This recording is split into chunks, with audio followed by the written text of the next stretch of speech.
चलिए स्टार्ट करते हैं हमारी आज की क्लास। और आज की हमारी क्लास में हम सीखने वाले हैं कैप्शन के बारे में। कैप्शन क्या होता है और इसका यूज कैसे किया जाता है।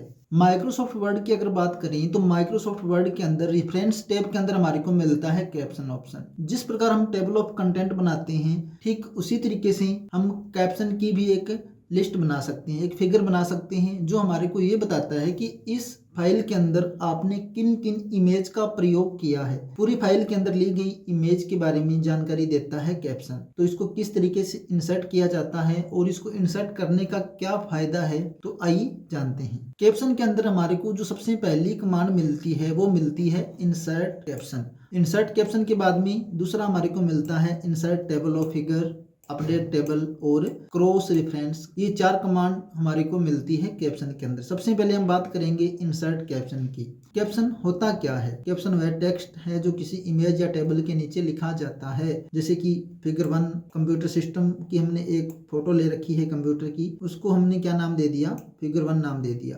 एक हमने टेबल बनाया है मंथली रिपोर्ट का, उसका नाम हमने टेबल 1 दे दिया। और एक हमने फार्मूला लगाया है इक्वेशन में और उसका नाम हमने इक्वेशन 1 दे दिया। तो ये जो नाम होता है किसी भी इमेज या टेबल के नीचे लिखा हुआ नाम ही कैप्शन कहलाता है। कैसे उपयोग किया जाता है कैप्शन को। इमेज या टेबल पर क्लिक करें, इंसर्ट कैप्शन पर क्लिक करना होगा, लेबल चुनें, भी फिगर 1 टेबल 1 या इक्वेशन आपने क्या लेबल लेना है, क्या नाम देना है, कैप्शन लिखें और ओके बटन प्रेस करें। सभी को हम लगा के भी देखेंगे। इंसर्ट टेबल ऑफ फिगर क्या काम करता है, कैप्शन की सूची बनाने का काम करता है।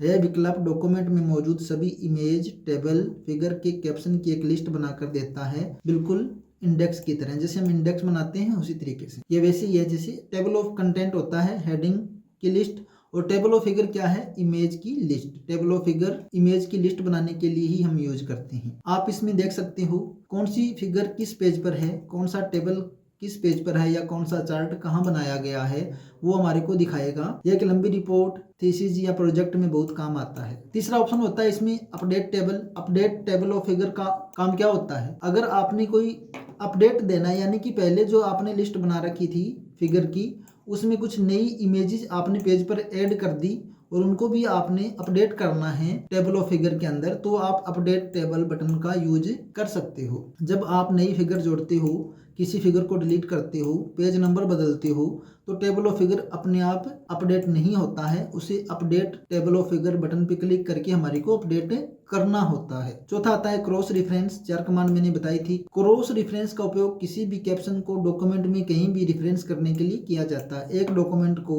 कहीं भी एक डॉक्यूमेंट के अंदर क्रॉस करके फाइलों को ऊपर नीचे जाने के लिए किसी लिंक पर क्लिक करेंगे तो उसी फाइल के अंदर ऊपर या नीचे जाने के लिए हम क्रॉस रेफरेंस का यूज करते हैं। आपने फिगर 1 बनाई, अब आप पैराग्राफ में लिखना चाहते हो जैसा कि फिगर 1 में दिखाया गया है। जैसे हम फिगर 1 पे क्लिक करेंगे तो हमारे को फिगर 1 पर लेके चला जाएगा हमारा कर्सर। ओके, तो कंप्यूटर हमारे को फिगर 1 शो करेगा। इस तरीके से हम क्रॉस रेफरेंस का यूज करते हैं या फिगर 1 क्रॉस रेफरेंस से लिंक हो जाती है। तो एक समरी के अंदर इनको पूरा समझने की कोशिश करते हैं। क्या कमांड थी, insert caption, insert table of figure, update table of figure, update table, cross reference. ये चार कमांड हमने सीखी है जिसमें सभी की एक समरी एक नजर में सभी को समझने की कोशिश करते हैं। देखिए, इंसर्ट कैप्शन का काम इमेज, टेबल, चार्ट के नीचे कैप्शन को जोड़ना, ये काम करता है इंसर्ट कैप्शन। दूसरा है insert table of figure. Insert table of figure का काम है सभी कैप्शन की लिस्ट बनाना। जो कैप्शन हमने इंसर्ट किए हैं उनकी लिस्ट दिखाने का काम करता है टेबल ऑफ फिगर। उसके बाद में आगे आता है अपडेट टेबल। अपडेट टेबल कब काम करेगा, जब हम अपनी टेबल के अंदर जब हम अपनी फाइल के अंदर कुछ नया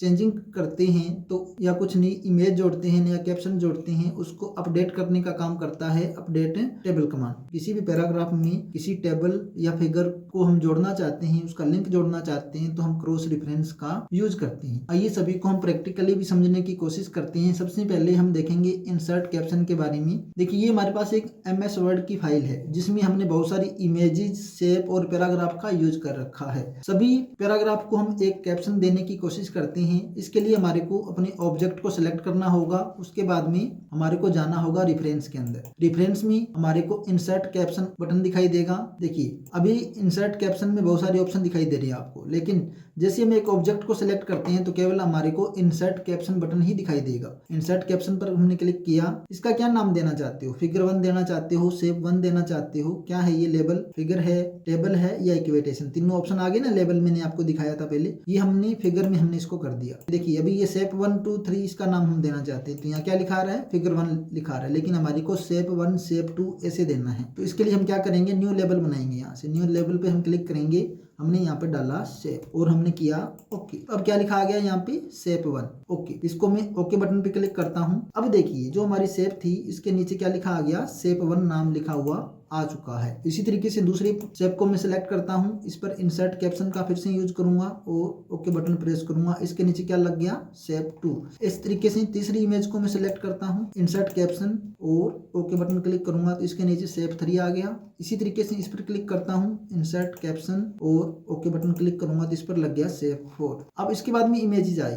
इमेज का मैं अलग से बनाना चाहूँ तो अलग से बना सकता हूँ और इसी में ऐड करना चाहूँ तो इसी में ऐड कर सकता हूँ। लेकिन अभी के लिए मैंने 4 शेप पर यूज किया है और मैं चाहता हूँ इनका मैं यहाँ पर टेबल और फिगर बनाऊं। इंसर्ट कैप्शन किया। अब टेबल और फिगर अगर मैं बनाना चाहूँ, कहाँ बनाना है, मेरे को स्टार्टिंग के अंदर ही बनाना है। मैं यहाँ बनाना चाहूंगा इंसर्ट टेबल और फिगर, इस पर मेरे को जस्ट क्लिक करना है। मैंने यहाँ पर टेबल और फिगर पर क्लिक किया और फॉर्मेट में देखिए, फ्रॉम टेम्पलेट में क्लासिकल, सेंटर्ड, फॉर्मेट, सिंपल, जिस तरीके से आप रखना चाहो ये देखिए ऊपर आपके स्टाइल जो है वो चेंज होते जाएंगे। क्लासिकल रखना है, जो भी आप डिजाइन देना चाहो, जैसे मैंने ये डिजाइन सेलेक्ट किया है और ओके बटन पे मैं जैसे क्लिक करूंगा तो ये देखिए मेरी यहाँ पर टेबल ऑफ फिगर बन के आ चुका है। अब इसका फायदा क्या है, अगर मेरे को शेप नंबर 4 पे जाना है तो मैं कंट्रोल बटन के साथ शेप नंबर 4 पे क्लिक करूंगा तो मेरे को कर्सर शेप नंबर 4 पे लेके चला जाएगा और पैराग्राफ के बीच के अंदर भी हम इनका यूज कर सकते हैं। अभी तीसरा जो ऑप्शन हमारा था अपडेट टेबल। अपडेट टेबल का मतलब होता है अगर हम हमारी लिस्ट को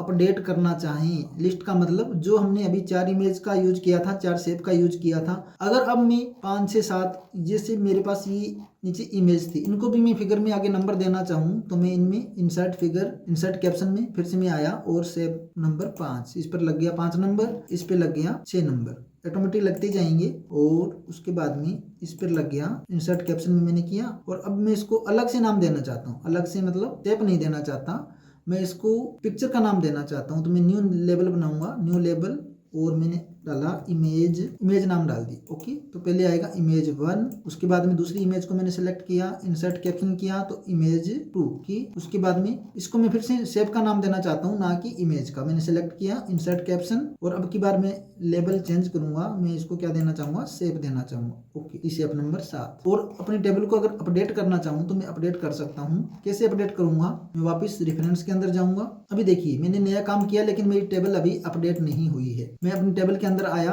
और मैं जस्ट अपडेट टेबल बटन पे क्लिक करूंगा। Update page number only, update entry table, पूरी टेबल को अपडेट करना है ओके। ये देखिए टोटल शेप कितनी हो चुकी है मेरे पास, 7 शेप आ चुकी है। टोटल शेप कितनी है मेरे पास, अभी 7 शेप है। अगर मैं 6 नंबर शेप पर जाना चाहूँ तो कंट्रोल के साथ क्लिक करूंगा, ये देखिए 6 नंबर शेप पर मैं चला गया। इसी तरीके से ये मैंने किसका बनाया, मैंने ये शेप का बनाया है। इमेज का अगर मैं बनाना चाहूँ तो टेबल ऑफ फिगर इमेज का भी बना सकता हूँ। यहाँ मेरे को नीचे टेबल ऑफ फिगर इमेज का बनाना है, फिर से insert table of figure, table of figure, table of content. अभी इमेज का बनाना है तो यहाँ कैप्शन लेबल देखिए क्या दिया गया है, इमेजेस। यहाँ से मैं कैप्शन लेबल चेंज करूंगा, मैंने किया इमेज पे क्लिक और ओके बटन को क्लिक किया तो अभी देखिए ये इमेज का बन गया। इमेज मेरे पास कितनी है, 2 इमेज मेरे पास है। इसी तरीके से अगर मैंने चार्ट वगैरह कुछ और ले रखा है तो उनका भी मैं इस तरीके से लिस्ट बना सकता हूँ, जो मेरे को ये शो करेगा कि मैंने फाइल के अंदर कितनी शेप ले रखी है, कितनी मैंने इमेजेस ले रखी हैं। उन सभी को एक कैप्शन देने के लिए हम इस कमांड का यूज करते हैं। आगे आता है क्रॉस रेफरेंस। क्रॉस रेफरेंस का